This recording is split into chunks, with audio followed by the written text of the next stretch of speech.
సెక్రటేరియట్లో ఉద్యోగుల బదిలీల పైరవీలపై CM Revanth serious అయ్యారు. ఇటీవల బదిలీ అయిన సెక్షన్ ఆఫీసర్ల బదిలీల్లో మార్పులను ఎట్టి పరిస్థితుల్లోనూ అనుమతించొద్దన్నారు. వెంటనే జాయిన్ కాని వారి వివరాలు సేకరించి చర్యలు తీసుకోవాలని కూడా ముఖ్యమంత్రి రేవంత్ రెడ్డి సీఎస్ శాంతికుమారిని ఆదేశించారు.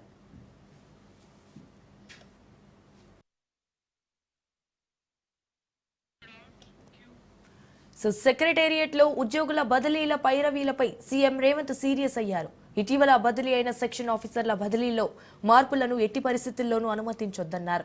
వెంటనే జాయిన్ కాని వారి వివరాలు సేకరించి చర్యలు తీసుకోవాలని ముఖ్యమంత్రి రేవంత్ రెడ్డి ఇటు సీఎస్ శాంతికుమారిని ఆదేశించారు.